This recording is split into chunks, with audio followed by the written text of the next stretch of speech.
Material మీద ఒక force act చేస్తున్నప్పుడు అది ఎంత యాక్ట్ చేస్తుంది ఏంటి అనేది దానికి ఇంకా ఎక్స్టర్నల్ ఫోర్స్ యాక్ట్ చేస్తున్నప్పుడు equal and opposite internal resistance అనేది డెవలప్ అవుతుంది. అది ఎంత ఇంటర్నల్ రెసిస్టెన్స్ డెవలప్ చేస్తుంది అనే దాన్ని ఆ internal resistance offered by materials ని స్ట్రెంగ్త్ ఆఫ్ మెటీరియల్స్ అంటాం. అంతేనా? అది ఓకే. నా కాబట్టి మనం ఎంత ఎక్స్టర్నల్ ఫోర్స్ అప్లై చేస్తామో అంత ఇంటర్నల్ రెసిస్టెన్స్ అప్లై చేస్తుంది డెవలప్ అవుతుంది కాబట్టి దాన్ని P1 is equal to R1 అనమాట. P2 is equal to R2. So total strength of the material కావాలంటే ఏంటి? R1 ప్లస్ R2 వేస్తే మనకి టోటల్ స్ట్రెంత్ ఆఫ్ మెటీరియల్స్ వస్తుంది. ఓకేనా? ఇక్కడ P అంటే ఏంటి? External load applied. R అంటే ఏంటి? Internal resistance applied. Okay. So sigma P అంటే ఏంటి? Total load applied. Sigma R అంటే ఏంటి? R1 plus R2 total resistance forces. ఓకేనమ్మా? అది స్ట్రెంత్ ఆఫ్ మెటీరియల్స్. ఓకే. ఇప్పుడు మీకు ఈ నోట్స్ అంతా నేను అందులో పంపించాను, పీడిఎఫ్లో పంపించాను. మీరు అదే నోట్స్ని ఫాలో అవ్వచ్చు. మీరు రాయక్కర్లేదు. మీరు స్పీడ్గా వెళ్ళినా మీరు నోట్స్ రాయలేకపోతున్నాం అని ఫీల్ అవ్వాల్సిన పని లేదు. మీరు దాన్ని ప్రింట్అవుట్ అయినా తీయించుకోవచ్చు, లేదా ఫోన్లో అయినా ప్రిపేర్ అవ్వండి. ఓకేనమ్మా? ఇప్పుడు డిస్టెన్స్ వాళ్ళు ఉంటారు, డిస్టెన్స్ వాళ్ళకు కూడా ఈ నోట్స్ ఉపయోగపడుతుంది. ఇందులో కంప్లీట్ మొత్తం ఆల్ ద 5 యూనిట్స్ ఉన్నాయి. ఓకేనమ్మా? నెక్స్ట్ ఇంకా మీకు నేను అన్ని మెటీరియల్స్ షేర్ చేస్తాను. ఓకే. సో నా యూనిట్ 1 వచ్చేప్పటికి stresses and simple stresses and strains. Elasticity అంటే ఏంటో చెప్పండి అమ్మా. ఎలాస్టిసిటీ అంటే ఏంటి?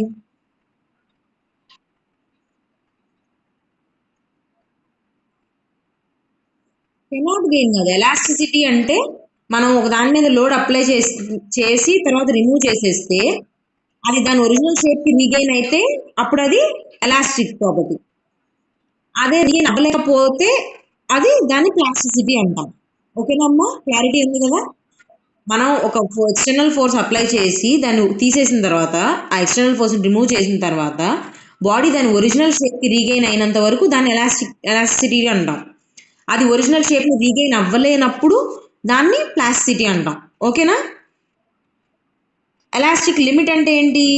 ఎక్కడ దాకా అయితే మనం ఎంత ఫోర్స్ వరకు అప్లై చేసినంత వరకు ఇది ఎలాస్టిక్ లిమిట్ రీచ్ అవుతుందో, మళ్ళీ ఒరిజినల్ షేప్ రీచ్ అవుతుందో దాన్ని ఎలాస్టిక్ లిమిట్ అంటాం. ఓకే. అది నెక్స్ట్. ఇప్పుడు స్ట్రెస్ అంటే ఏంటి? మనం ఇంటర్నల్ స్ట్రెస్ అంటే లోడ్ పర్ యూనిట్ ఏరియా. ఆ లోడ్ ఏం వేస్తాము? మనం అప్లై చేసిన ఎక్స్టర్నల్ ఫోర్స్ కి ఇంటర్నల్ రెసిస్టెన్స్ డెవలప్ అవుతుంది కదా, ఆ డెవలప్ అయిన internal resistance divided by unit area అయ్యాలన్నమాట. అర్థమైందా? ఇప్పుడు మనం ఒక ఎక్స్టర్నల్ లోడ్ అప్లై చేస్తాం, అప్పుడు ఏమవుతుంది? మనం ఎంత లోడ్ అయితే అప్లై చేసామో మెటీరియల్లో అంత ఇంటర్నల్ ఫోర్సెస్ అనేవి డెవలప్ అవుతాయి. అవునా? ఇంటర్నల్ ఫోర్సెస్ డెవలప్ అవుతాయి. ఆ ఫోర్స్ డివైడెడ్ బై ఏరియా. అంటే ఇది ఈక్వల్ టు ఇది కాబట్టి మనకి ఇది తెలుసు కాబట్టి internal resistance is equal to load applied కాబట్టి P బై ఏ వేస్తాం. అర్థమైందమ్మా? స్ట్రెస్ అంటే the sigma is stress, P is the external forces and A is the cross sectional area. ఓకేనా? అది. So stress is equal to external force divided by area of cross section. ఓకేనమ్మా? ఇప్పుడు units of stresses ఏంటమ్మా? Very good. Unit of stresses newton per MM square. So మీకు ఈ conversions చెప్పక్కర్లేదుగా. Kilo pascal conversion, mega pascal conversion, giga pascal conversion చెప్పక్కర్లేదుగా. మీకు idea ఉందా? చెప్పనా? ఏం లేదు. కిలో పాస్కల్ 1 kg అంటే ఎంతమ్మా? 10^3. అవునా? పాస్కల్ అంటే ఏంటి? Newton per metre square. Newton per metre square pascal అంటే 1 pascal is equal to 1 newton per MM square, metre square. ఒక నిమిషం.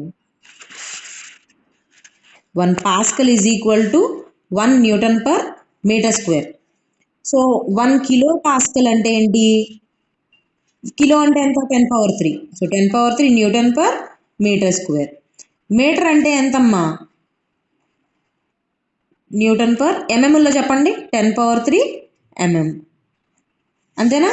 1 మీటర్ ఈజ్ ఈక్వల్ టు 10^3 ఎంఎంఏనా? సో కాబట్టి 10^3 స్క్వేర్ ఏమవుతుంది?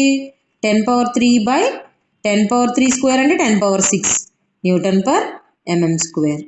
ఓకేనా? అది ఇప్పుడు ఇది ఏమవుతుంది 1/10^3 Newton per MM square. So it is equal to 10^-3 Newton per MM square. అర్థమైందమ్మా? 1 kilo pascal is equal to 10^-3 Newton per MM square. అదే 1 మెగా పాస్కల్ అయితే ఏమవుతుంది? మెగా అంటే ఏంటి? 10^6. ఓకే, పాస్కల్ అంటే న్యూటన్ పర్ మీటర్ స్క్వేర్. అట్లాగే ఇప్పుడు దాన్ని ఎంఎం స్క్వేర్లోకి మార్చండి. ఏమవుతుంది? 10^6 సేమ్ ఇట్లాగే వస్తే ఏమవుతుంది? 10^6 న్యూటన్ పర్ ఎంఎం స్క్వేర్. ఓకేనా? సో ఇదేమవుతుంది? So 1 mega pascal is equal to 10^6 cancel అయింది కాబట్టి 1 newton per MM square. Okay,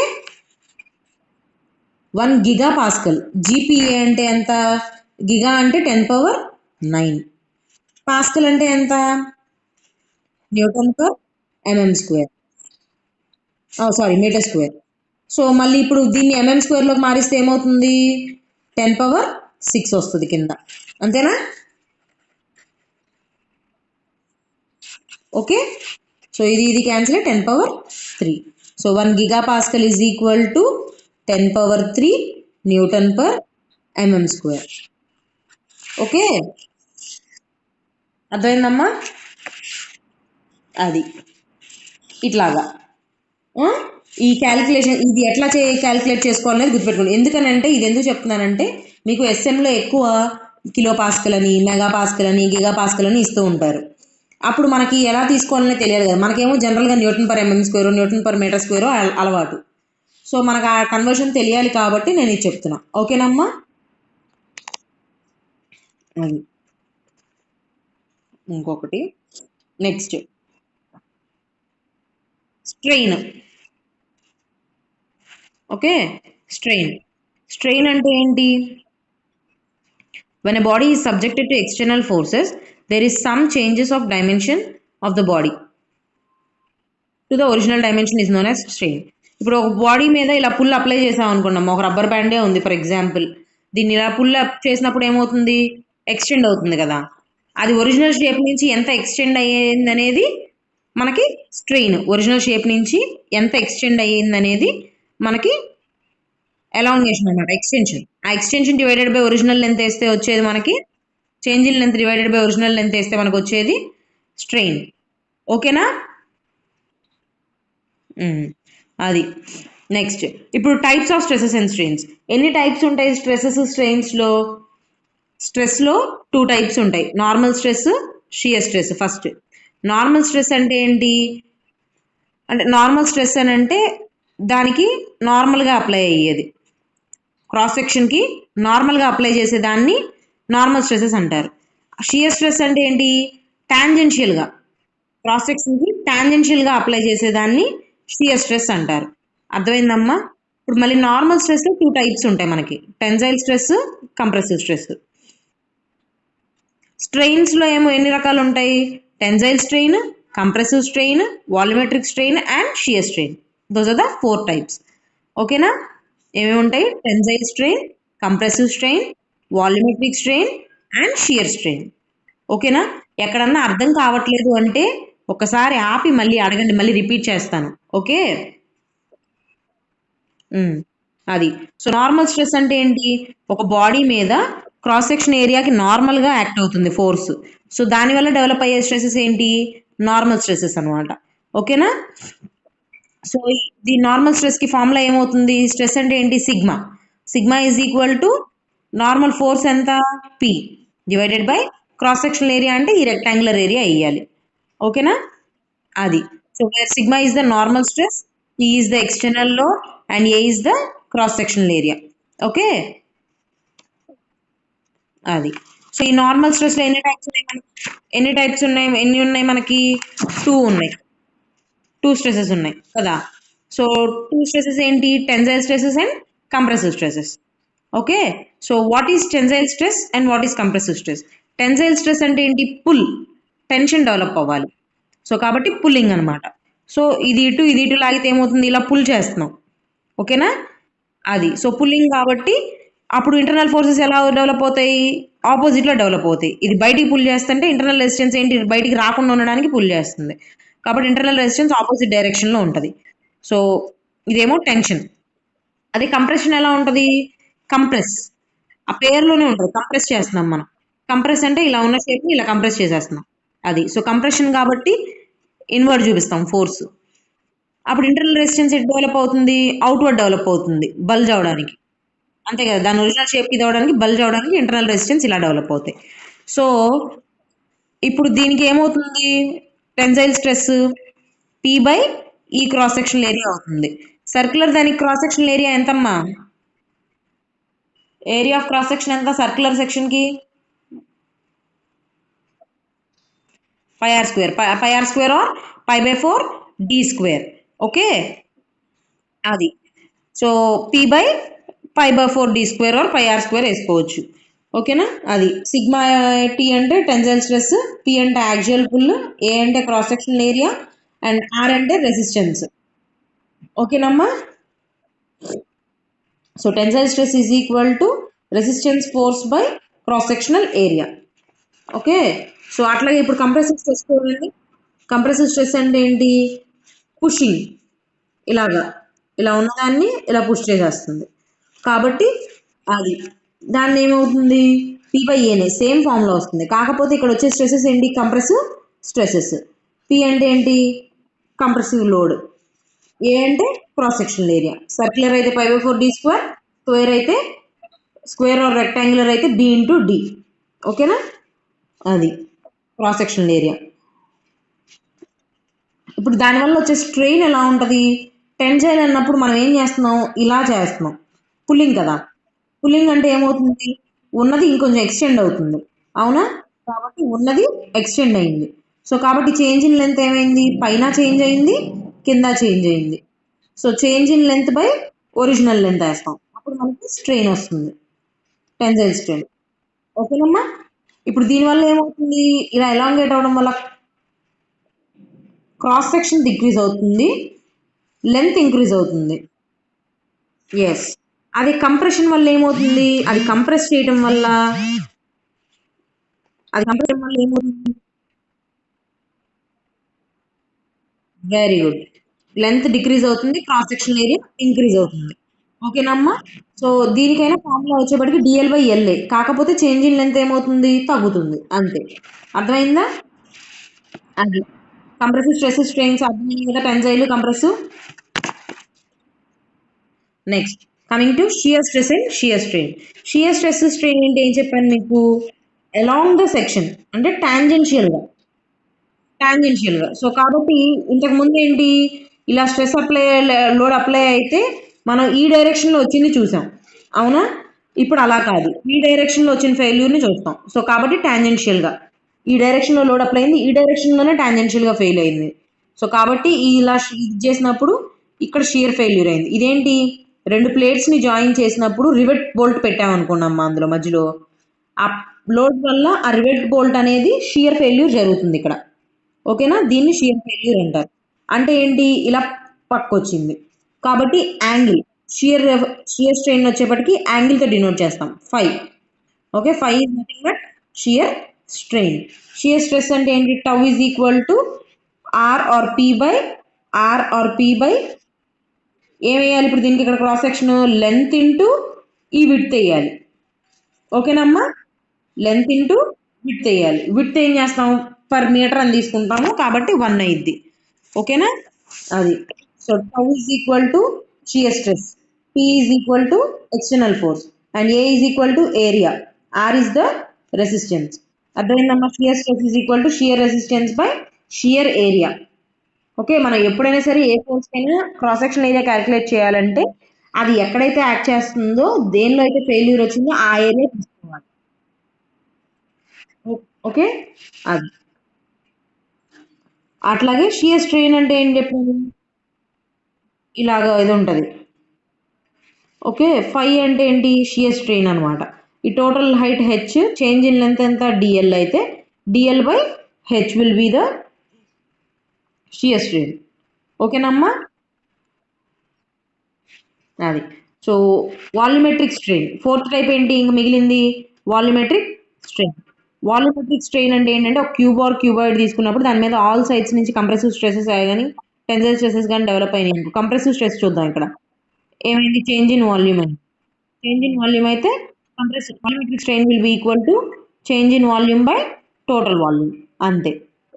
ఓకేనమ్మా? Volumetric strain.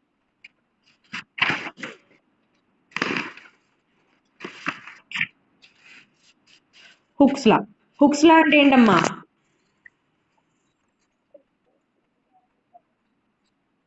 ఎస్, హుక్స్ లా అంటే ఏంటంటే it states that in an elastic member stress is directly proportional to strain with in the elastic limit. అది compulsory. Within the elastic limit వరకు మాత్రమే stress is directly proportional to strain. So దాని graph ఎలా ఉంటుంది? ఇలా ఉంటుంది. Strain y axis మీదేమో stress, x axis మీదేమో స్ట్రెయిన్ తీసుకుంటే stress is directly proportional to strain అన్నారు కాబట్టి ఇది 45 degrees యాంగిల్ మేక్ చేస్తుంది. సో యంగ్స్ మాడ్యులస్ ఈ రెండు stress is directly proportional to strain అంటే ఆ ప్రపోర్షనాలిటీ తీసి ఈక్వల్ చేయడానికి ఒక కాన్స్టెంట్ పెట్టాలి కదా, ఆ కాన్స్టెంట్ను యంగ్స్ మాడ్యులస్ అంటాం. సో దాని నుంచి Young's modulus will be equal to stress by strain. Okay, which use units are newton per MM square. ఈజ్ అంటే ఏంటి? Young's modulus or modulus of elasticity. Sigma అంటే ఏంటి? స్ట్రెస్. ఈ అంటే స్ట్రెయిన్. ఓకేనమ్మా? So now Young's modulus. Young's modulus అంటే ఏంటి? Ratio of tensile or compressive stress to corresponding strain is a constant. ఆ కాన్స్టెంట్ని యంగ్స్ మాడ్యులస్ అంటారు. టెన్సైల్ అయితే ఏంటి? Is equal tensile stress by tensile strain. Compressive అయితే compressive stress by compressive strain. ఓకేనా? అది. సో స్ట్రెస్ అంటే ఏంటి? సిగ్ పి బై ఏ. అది స్ట్రెయిన్ అంటే ఏంటి? Delta l by l. So అవి రెండు వేస్తే మనకి యంగ్స్ మాడ్యులస్ వస్తుంది. ఓకేనా? అట్లాగే షియర్ మాడ్యులస్ అంటే ఏంటి? షియర్ మాడ్యులస్ అన్న మాడ్యులస్ ఆఫ్ రిజిడిటీ అంటే ఏంటంటే ratio of shear stress to shear strain. Ratio of shear stress to shear స్ట్రెయిన్ని యంగ్స్ మాడ్యులస్ అంటాం. ఓకేనా? అదే shear modulus or modulus of rigidity అంటాం. ఓకే, ఇది వచ్చేప్పటికి ఏంటి అంటే గ్రాఫ్ అనమాట. స్ట్రెస్ స్ట్రెయిన్, ఇది స్ట్రెస్ స్ట్రెయిన్ ప్రపోర్షనాలిటీ లిమిట్. ఈ కర్వ్ ఏంటంటే ఈ కర్వ్ చాలా ఇంపార్టెంట్. ఈ కర్వ్ను అడుగుతారు. ఓకే, ఎగ్జామ్లో. ఇదేంటి? ఇక్కడ కొన్ని పాయింట్స్ ఉంటాయి. ఫస్ట్ది ఏదంటే ఏంటి? ప్రపోర్షనాలిటీ లిమిట్ అంటే stress is directly proportional to strain అనమాట. ఓకే, నెక్స్ట్ బి పాయింట్ ఏంటి? Elastic limit. ఎలాస్టిక్ లిమిట్ అంటే ఏంటి? ఈ పాయింట్ వరకు లోడ్ అప్లై చేస్తూ ఉంటే మనకి తర్వాత లోడ్ రిమూవ్ చేసినా సరే మళ్ళీ మనకి ఆ ఒరిజినల్ షేప్ రీగెయిన్ అయ్యే ఛాన్స్ ఉంటుంది. దాన్ని ఎలాస్టిక్ లిమిట్ అంటాం. అది. ఇప్పుడు సి అంటే ఏంటి? అప్పర్ ఈల్డ్ పాయింట్ అంటే ఏంటంటే ఎలాస్టిక్ లిమిట్ అయిపోయి ఈల్డింగ్ అనమాట. హైగా ఈల్డింగ్ అంటే ఎలాస్టిక్ అయ్యిద్ది, ఇంకా మళ్ళీ ఒరిజినల్ షేప్కి రీగెయిన్ అవ్వదు. ఓకేనమ్మా? తర్వాత ఈ పాయింట్ ఆఫ్ లోడ్కి వచ్చేప్పటికి ఏంటంటే లోవర్ ఈల్డ్ పాయింట్ అంటే తక్కువ ఈల్డ్ అయ్యిద్ది, ఇంకా అంతకన్నా ఎక్కువ ఈల్డ్ అవ్వదు. అలా కొంచెం దూరం కొంచెం సేమ్గా ఉంటుంది. ఇదేంటి? మైల్డ్ స్టీల్కి. Stress strain graph for mild steel కర్వ్కి. దీని మీద మీకు ఒక ఎక్స్పెరిమెంట్ కూడా ఉంది ఎస్ఎం ల్యాబ్లో. మీకు ఒక ఎక్స్పెరిమెంట్ కూడా ఉంటుంది. యూటీఎం మీద చేస్తారు, యూనివర్సల్ టెస్టింగ్ మెషిన్ మీద చేస్తారు. మీరు డిప్లొమాలో చేశారా యూనివర్సల్ టెస్టింగ్ మెషిన్ మీద stress strain curve for mild steel? తెలుసా? ఇది చదివారా? Stress strain curve for mild steel. అది. సో అల్టిమేట్ స్ట్రెస్ అంటే ఏంటమ్మా? మ్యాక్సిమం స్ట్రెస్ అనమాట. ఇక అది మ్యాక్సిమం స్ట్రెస్, ఇక అంతకన్నా ఎక్కువ స్ట్రెస్, ఇంకా అంతకన్నా ఎక్కువ లోడ్ తీసుకోదు అది. ఇక ఆ తర్వాత ఏమవుద్ది? బ్రేకింగ్ స్టేజ్కి వచ్చేస్తుంది. అర్థమైందమ్మా? ఇవి stress strain curve for mild steel. ఇదేంటి? Tor steel. ఈ డాటెడ్ లైన్కి ఏంటి? టార్ స్టీల్కి. ఓకేనా? సో కాబట్టి ఈ లీనియర్గా ఉండేదేంటి? ప్రపోర్షనల్గా ఉండేదాన్ని లీనియర్ రీజియన్ అంటారు. ఎలాస్టిక్ లిమిట్ వరకు ఉన్నది ఎలాస్టిక్ రీజియన్.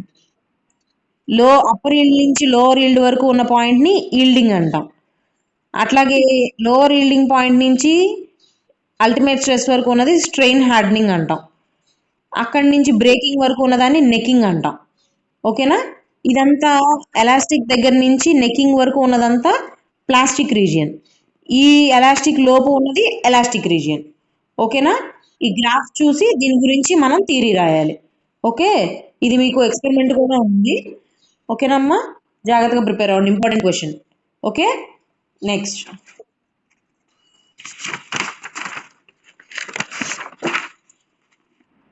వర్కింగ్ స్ట్రెస్ అంటే ఏంటి, ఫ్యాక్టర్ ఆఫ్ సేఫ్టీ అంటే ఏంటి, లాంగిట్యూడినల్ స్ట్రెయిన్, ఇలా ఇవన్నీ టర్మ్స్ అన్నమాట.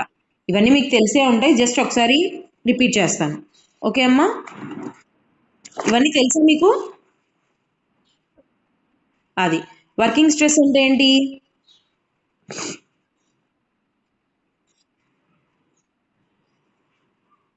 వర్కింగ్ స్ట్రెస్ అంటే ఏంటి? Working stress is nothing but maximum allowable stress bi factor of safety. Okay, ultimate maximum allowable stress is nothing but ultimate tensile stress divided by factor of safety. అసలు ఇంతకీ factor of safety అంటే ఏంటి? Ultimate stress by permissible stress వేస్తే మనకు వచ్చేది ratio of ultimate stress to permissible stress వేస్తే మనకు వచ్చేది ఫ్యాక్టర్ ఆఫ్ సేఫ్టీ. అర్థమైందమ్మా? అది. So what is longitudinal strain? Longitudinal strain అంటే ఏంటి? మనం ఈ డైరెక్షన్లో అప్లై చేసినప్పుడు ఆ డైరెక్షన్లో వచ్చేదాన్ని లాంగిట్యూడినల్ స్ట్రెయిన్ అంటాం. మనం ఈ డైరెక్షన్లో లోడ్ అప్లై చేసినప్పుడు ఆపోజిట్లో వచ్చిన చేంజ్ ఇన్ లెంత్, వేరే డైరెక్షన్లో వచ్చిన చేంజ్ ఇన్ లెంత్ చూస్తే అది లేటరల్ స్ట్రెయిన్ అయింది. అర్థమైందమ్మా? అది. సో ఇప్పుడు ఈ డైరెక్షన్లో వచ్చిన చేంజ్ ఇన్ లెంత్, ఇది టెన్షన్, ఇది కంప్రెషన్. ఓకే, ఇంకో డైరెక్షన్లో చూస్తే అది లేటరల్ స్ట్రెయిన్ అయింది. అది లాంగిట్యూడినల్ స్ట్రెయిన్ అంటే change in increase in length by original length. Lateral strain అంటే ఏంటి? Change in breadth dimension. Okay, length డైరెక్షన్లో చూస్తే అది లాంగిట్యూడినల్ డైరెక్షన్, బ్రెడ్త్ డైరెక్షన్లో చూస్తే అది change in breadth direction. Okay, అది. So what is Poisson's ratio? Poisson's ratio అంటే ఏంటమ్మా? Ratio of lateral strain to longitudinal strain is called Poisson's ratio. Okay, mu. Ratio of lateral strain to longitudinal strain is called Poisson's ratio. The steel కి ఎంత ఉంటుంది poisons ratio? 0.288 ఉంటుంది. కాంక్రీట్కి అయితే 0.2. అట్లా different మెటీరియల్స్కి different poison ratios ఉంటాయి. ఓకేనా? మీకు ఎగ్జామ్లో అయితే ఇచ్చేస్తారు ఆ పాయిజన్ రేషియోస్, అవి ఇచ్చేస్తారు, మీరు దాన్ని బట్టి ఫాలో అయిపోవచ్చు. ఓకేనా? అది. సో పాయిజన్ రేషియో నుంచి lateral strain is equal to mu into longitudinal strain. ఓకేనా? అది. ఇప్పుడు నెక్స్ట్ ఇంకేంటి? రిలేషన్షిప్ బిట్వీన్ స్ట్రెస్ అండ్ స్ట్రెయిన్లో 1 డైమెన్షనల్, 2 డైమెన్షనల్, 3 డైమెన్షనల్ ఉంటాయి. 1 డైమెన్షన్, 2 డైమెన్షనల్ అండ్ 3 డైమెన్షనల్ ఉంటాయి. ఓకేనమ్మా? అది. So relationship between stress and strain. 1 dimension stress, strain, 1 dimension stress ఇస్తాం. మీకు అర్థమవుతుంది కదా, నేను స్పీడ్గా ఏమి వెళ్ళట్లేదుగా, అంటే మీరు ఆల్రెడీ చదివేసి ఉన్నారు కాబట్టి నేను కొంచెం స్పీడ్గా వెళ్తున్నాను. మీకు ఎక్కడన్నా అర్థం కావట్లేదు మళ్ళీ చెప్పండి అంటే ఐ రిపీట్ ఇట్. ఓకేనమ్మా? Normal stress. నార్మల్ స్ట్రెస్ అంటే 1 డైమెన్షన్లో ఏంటి? Hooke's law stress is directly proportional to strain, కాబట్టి Young's modulus is equal to stress by strain. 1 డైమెన్షన్లోనే అప్లై చేస్తాం కదా లోడ్.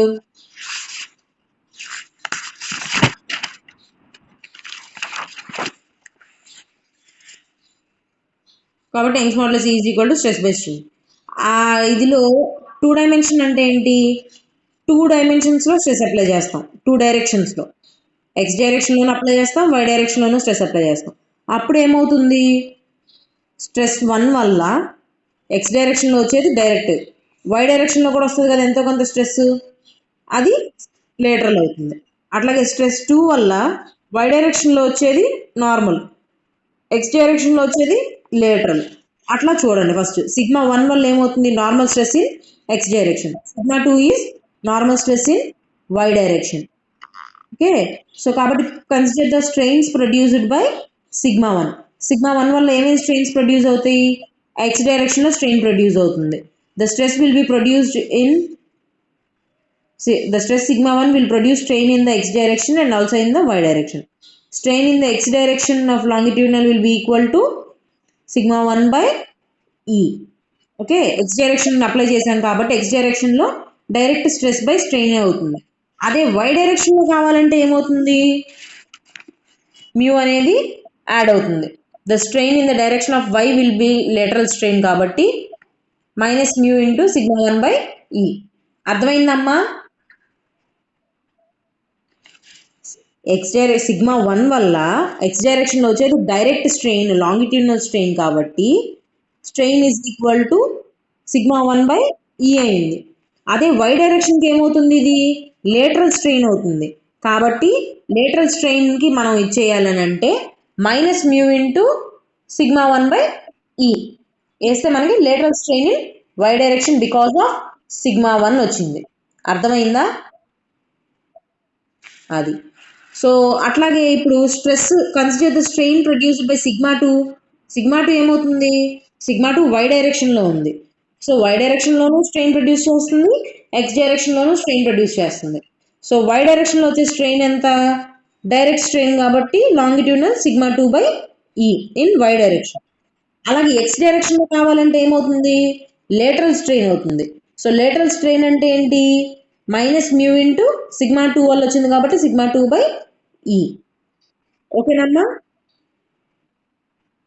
సో వై డైరెక్షన్లో అప్లై చేసినప్పుడు వై డైరెక్షన్లో వచ్చేది డైరెక్ట్ స్ట్రెయిన్, ఎక్స్ డైరెక్షన్లో వచ్చేది లేటరల్ స్ట్రెయిన్. ఓకే, సో ఇప్పుడు ఎక్స్ డైరెక్షన్లో వచ్చే స్ట్రెయిన్స్ వై డైరెక్షన్లో వచ్చే స్ట్రెయిన్స్ కంబైన్ చేయాలి. ఓకేనా? అది total E1 in X direction, total strain in why direction calculate చేయాలి. So total strain in X direction calculate చేయాలంటే సిగ్మా 1 వల్ల సిగ్మా 2 వల్ల వచ్చింది. ఎక్స్ డైరెక్షన్లో సిగ్మా 1 ఎంత, సిగ్మా 1 వల్ల వచ్చింది సిగ్మా 1/E. వై డైరెక్షన్లో ఎక్స్ డైరెక్షన్లో సిగ్మా 2 వల్ల వచ్చింది ఎంత, minus mu into sigma 2/E. So కాబట్టి EX will be equal to E1 will be equal to sigma 1/E minus mu into sigma 2/E. అర్థమైందమ్మా? మిగతా వాళ్ళకి అర్థం కావట్లేదా?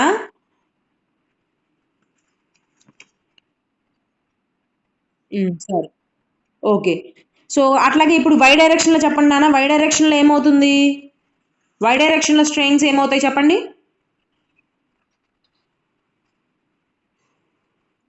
వై డైరెక్షన్ స్ట్రెయిన్స్ ఫార్ములా చెప్పండి ఇప్పుడు.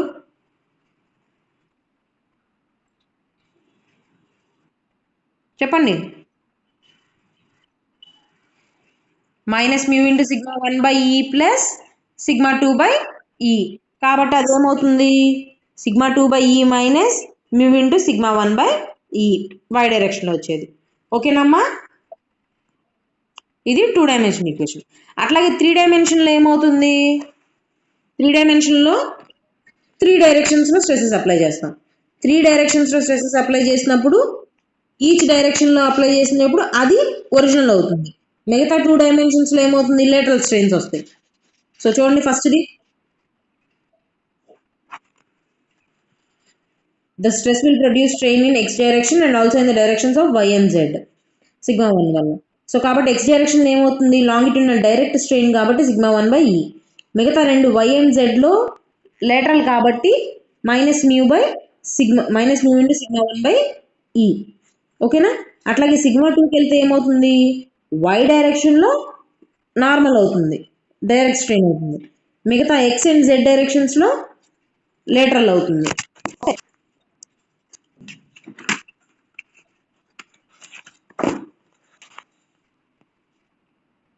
Strain in the direction of Y will be సిగ్మా/E.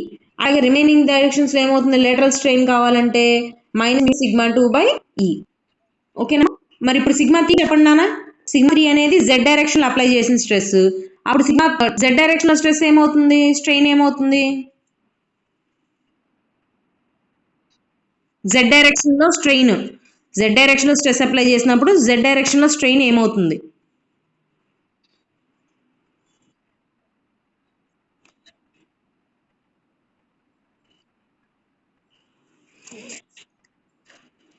Sigma 3 వల్ల just sigma 3/E వస్తుంది longitudinal. దానివల్ల ఎక్స్ డైరెక్షన్ వై డైరెక్షన్స్లో ఏమవుతుంది, మైనస్ మ్యూ సిగ్మా 3/E అవుతుంది. ఇప్పుడు ఇందాకట్లాగే ఎక్స్ డైరెక్షన్ది కావాలంటే ఏంటి, 3 ఫోర్సెస్ వల్ల ఎక్స్ డైరెక్షన్లో వచ్చింది ఏంటో తీసుకోవాలి. అవునా? అర్థమైందా? ఏం లేదమ్మా, ఇప్పుడు జెడ్ డైరెక్షన్లో సిగ్మా 3 అప్లై చేసాం. జెడ్ డైరెక్షన్లో సిగ్మా 3 అప్లై చేసినప్పుడు జెడ్ డైరెక్షన్లో ఏమవుతుంది, సిగ్మా 3 బై ఈ లాంగిట్యూడినల్ స్ట్రెయిన్. రిమైనింగ్ ఎక్స్ డైరెక్షన్లో వై డైరెక్షన్లో ఏమవుతుంది, లేటరల్ స్ట్రెయిన్స్ వస్తాయి. అవునా? అప్పుడు ఎక్స్ డైరెక్షన్ సిగ్మా 3 వల్ల ఎక్స్ డైరెక్షన్ వచ్చేది ఏంటి, minus mu into sigma 3 by E. Sigma 3 వల్ల వై డైరెక్షన్లో వచ్చేది ఏంటి, minus mu into sigma 3 by ఈ. అవునా? ఇప్పుడు మనకి టోటల్ స్ట్రెయిన్ ఎక్స్ డైరెక్షన్లో కావాలి. ఎక్స్ డైరెక్షన్లో కావాలంటే సిగ్మా 1 వల్ల, సిగ్మా 2 వల్ల, సిగ్మా 3 వల్ల, మూడిటి వల్ల వచ్చింది. కానీ సిగ్మా 1 ఒకటే ఎక్స్ డైరెక్షన్లో కాబట్టి direct sigma 1 by E. Sigma 2, sigma 3 Y డైరెక్షన్స్లో కదా, కాబట్టి అవి రెండు లేటరల్ స్ట్రెయిన్స్ అవుతాయి కాబట్టి minus mu into sigma 2 by E minus mu into sigma 3 by E. ఓకేనా? అట్లాగే సిగ్మా 2కి వచ్చేపటికి ఏంటి, సిగ్మా 2 ఒకటే వై డైరెక్షన్స్, వై డైరెక్షన్లో స్ట్రెయిన్ కావాలంటే సిగ్మా 2 ఒకటే వై డైరెక్షన్లో ఉంది. సో కాబట్టి అది లాంగిట్యూడినల్ స్ట్రెయిన్ ప్రొడ్యూస్ చేస్తుంది, అంటే డైరెక్ట్ సిగ్మా 2 బై ఈ తీసుకోవచ్చు. కానీ ఎక్స్ డైరెక్షన్లో జెడ్ డైరెక్షన్లో స్ట్రెయిన్స్ ఏంటి, అవి లేటరల్ స్ట్రెయిన్స్ కాబట్టి సిగ్మా 3 వల్ల వచ్చింది లేటరల్ స్ట్రెయిన్ కాబట్టి minus mu into sigma 3 by E minus mu into sigma 1 by E lateral strains కాబట్టి. అట్లాగే జెడ్ డైరెక్షన్లో తీసుకుంటే సిగ్మా 3 అనేది జెడ్ డైరెక్షన్లో అప్లై అవుతుంది కాబట్టి అది లాంగిట్యూడినల్ స్ట్రెయిన్ అయింది. కానీ ఈ సిగ్మా 1 సిగ్మా 2 ఏంటి, అదే డైరెక్షన్స్, ఎక్స్ డైరెక్షన్ వై డైరెక్షన్లో అవుతున్నాయి కాబట్టి ఆ రెండింటి వల్ల మనకి లేటరల్ స్ట్రెయిన్స్ ప్రొడ్యూస్ అవుతాయి. కాబట్టి minus mu sigma 1 by E minus mu sigma 2 by E వచ్చింది. ఓకేనమ్మా? అది సో E1, E2, E3 అనేవి టోటల్ స్ట్రెయిన్స్ అన్నమాట. Okay, x direction, y direction, straight z directions లో. ఓకేనా? ఇది 3 డైమెన్షనల్ ఈక్వేషన్. ఇది కూడా ఒక ఇంపార్టెంట్ పాయింట్, ఒక ఇంపార్టెంట్ డెరివేషన్. ఓకేనా అమ్మా? మీకు ఈ యూనిట్ లో వచ్చే ఇంపార్టెంట్ డెరివేషన్ ఇది కూడా. ఓకే, దీని మీద ప్రాబ్లమ్స్ చూడండి. మీరు తర్వాత ఒకసారి ఈ నోట్స్ ని చెక్ చేసుకోండి వాళ్ళ. ఓకేనమ్మా? ఈ నోట్స్ని చెక్ చేసుకుంటే మళ్ళీ ఒకసారి రిపీట్ చేసుకుంటే మీకు ఏమన్నా డౌట్స్ వచ్చినాయి అంటే నాకు రేపైనా అడగండి, తర్వాత అయినా అడగండి మీకు కుదిరినప్పుడు. సరేనమ్మా? అది సో ఒక రాడ్ అనేది ఒక సమ్ చూడండి. క్యాలిక్యులేటర్స్ ఉన్నాయమ్మా అందరి దగ్గర? అది A rod of 150 centimeters long and of diameter 2 centimeters is subjected to axial pull అన్నాడు. అంటే ఒక రాడ్ తీసుకున్నాడు, ఒక రాడ్కి 150 సెంటీమీటర్స్ లాంగ్ అన్నాడు అండ్ డయా వచ్చేపటికి 2 సెంటీమీటర్స్ అన్నాడు. అంతేనా? అది ఇది వాడు ఇచ్చిన డైమెన్షన్. ఇప్పుడు దీనికి యాక్సియల్ పుల్ 20 కిలో న్యూటన్స్ అన్నాడు. పుల్ అన్నాడు కాబట్టి నేను ఇటు గీసా, పుష్ అని ఉంటే ఇటు గీసేదాన్ని. ఓకే, పుల్ అన్నాడు కాబట్టి నేను ఇలా గీసా. రెండు వైపులా పుల్ అప్లై చేస్తున్నాడు 20 kilo Newton's. Okay, if the modulus of the material is 2 × 10⁵ Newton per mm square అన్నాడు. అంటే మాడ్యులస్ ఆఫ్ ద మెటీరియల్ అంటే ఏంటి, యంగ్స్ మాడ్యులస్ ఈ. ఓకే, ఏమేమి కనుక్కోమన్నాడు మిమ్మల్ని, stress, strain, elongation of the rod మూడు కనుక్కోమన్నాడు.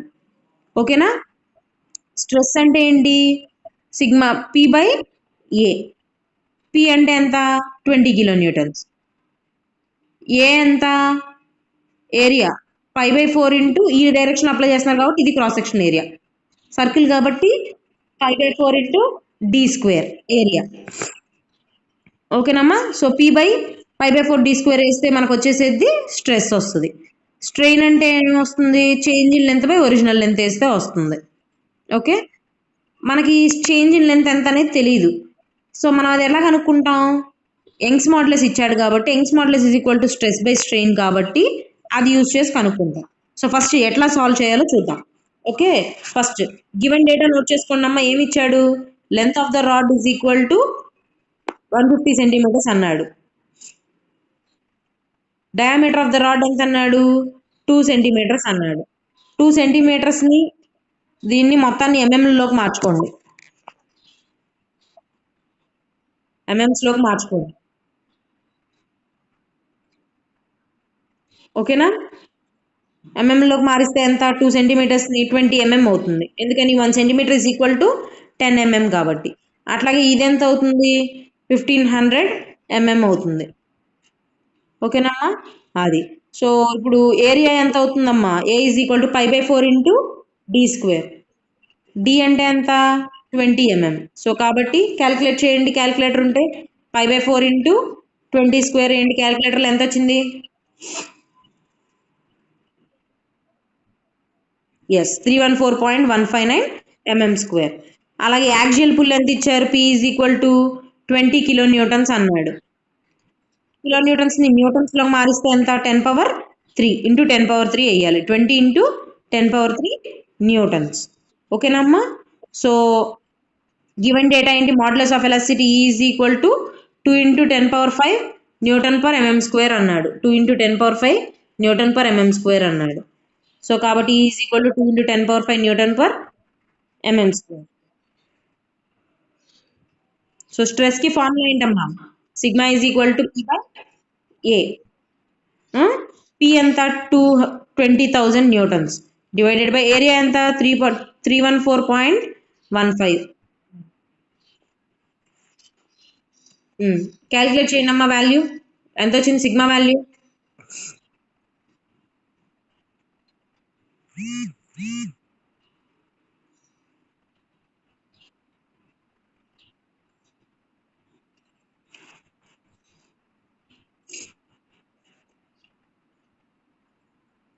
63.66 న్యూటన్ పర్ ఎంఎం స్క్వేర్. అది stress.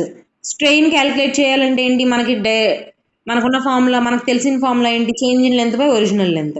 కానీ మనకి change in length original length తెలియదు కాబట్టి మనం ఏం చేయాలంటే యంగ్స్ మాడ్యులస్ ఈ ఇచ్చారు కదా యంగ్స్ మాడ్యులస్ క్యాపిటల్ ఈ ఇచ్చారు కాబట్టి మనకి స్ట్రెస్ తెలుసు దాని నుంచి స్ట్రెయిన్ కనుక్కుందాం. ఓకేనమ్మా so Young's modulus is equal to stress by strain కాబట్టి strain is equal to stress by Young's modulus. అవునా సో అది ఏంటి స్ట్రెస్ ఎంత వచ్చింది 63.66 వచ్చింది. యంగ్స్ మాడ్యులస్ ఎంత ఇచ్చారు 2 ఇంటూ 10⁻5. ఆ వాల్యూ క్యాలిక్యులేట్ చేయండి స్ట్రెయిన్ వాల్యూ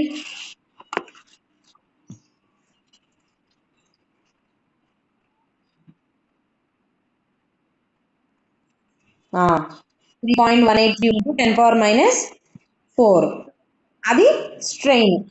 ఓకేనమ్మా ఇప్పుడు ఎలాంగేషన్ క్యాలిక్యులేట్ చేయమన్నాడు. థర్డ్ బిట్ ఏమడిగాడు స్ట్రెస్ స్ట్రెయిన్. థర్డ్ బిట్ ఏంటి elongation of the rod calculate చేయమన్నాడు. సో ఎలాంగేషన్ క్యాలిక్యులేట్ చేయాలంటే ఏంటి strain is equal to change in length by original length. Change in length is nothing but extension or elongation. So delta L కనుక్కుంటే మనకు సరిపోతుంది. Okay so delta L is equal to ఈ into L. ఈ ఎంత వచ్చింది ఇక్కడ 3.131 into 10⁻⁻4 వచ్చింది into L ఎంత 1500 ఎంఎం. సో అది వేయండి ఎస్ 0.047 వస్తుంది. అదేలే 47 ఎంఎంలో వస్తే సెంటీమీటర్స్లో వచ్చేప్పటికి 0 కరెక్టే 0.47 ఎంఎం కరెక్టేనమ్మా. ఓకేనమ్మా ఇది ప్రాబ్లం. అట్లాగే ఈ సెకండ్ ప్రాబ్లం చేయండి నాన్న మీరు ఇప్పుడు find the minimum diameter of steel wire అంటే డి కనుక్కోమన్నాడు డయామీటర్ డి కనుక్కోమన్నాడు which is used to raise a load of 4000 newtons అంటే P is equal to 4000 newtons ఇచ్చాడు. If the stress in the rod is not to exceed 95 mega newton per metre square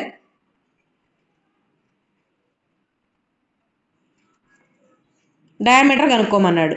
అంటే stress ఇచ్చాడు load ఇచ్చాడు. So దాని నుంచి మనం ఏంటి stress is equal to load by area కాబట్టి మనం దాని నుంచి ఏరియా క్యాలిక్యులేట్ చేయొచ్చు. ఏరియా ఫార్ములా ఏంటి π/4 డి స్క్వేర్. సో కాబట్టి దాని నుంచి డి క్యాలిక్యులేట్ చేయొచ్చు. సో ఇచ్చిన గివెన్ డేటా ఏంటమ్మా first P is equal to yes P is equal to 4000 newtons. Stress ఎంత ఇచ్చాడు 95 mega newton per metre square. Mega newton per metre స్క్వేర్ని న్యూటన్ పర్ ఎంఎం స్క్వేర్లో కన్వర్ట్ చేయండి అమ్మా. Mega newton per metre square అంటే ఏంటి mega pascal. 1 mega pascal is equal to ఎన్ని newton per MM square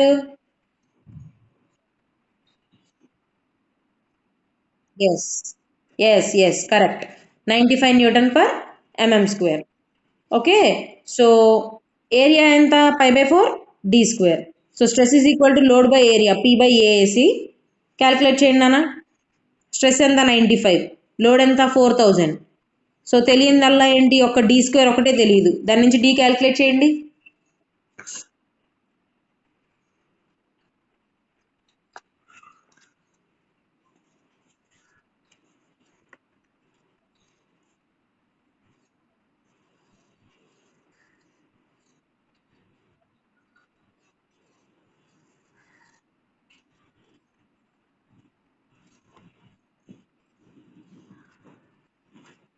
అయిందా అమ్మా? ఎంత వచ్చింది నాన్న డి వాల్యూ?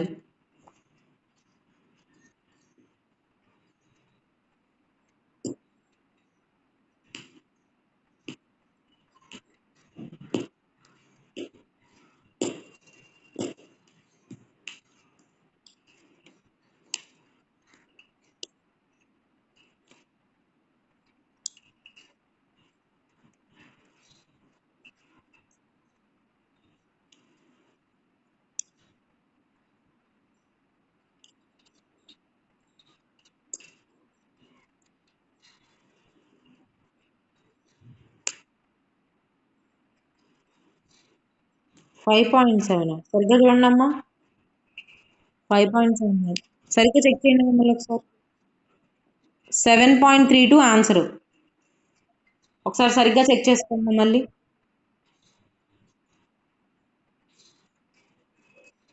ఓకేనా?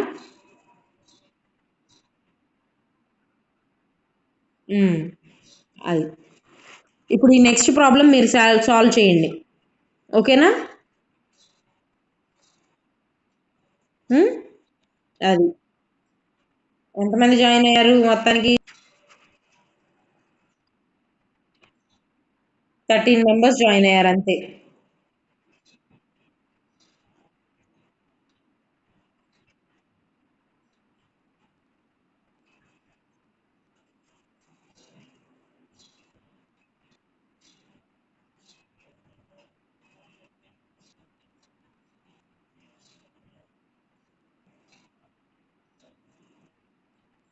సారీ చూడలేదు, నెక్స్ట్ క్లాస్ నుంచి నేను స్లోగా చెప్తాను. ఓకేనా? రెస్పాండ్ అవుతున్నారు కానీ స్పీడ్గా ఇది అవుతున్నాను. నెక్స్ట్ క్లాస్ నుంచి చెప్తాను. ఓకేనా ఉదయ్?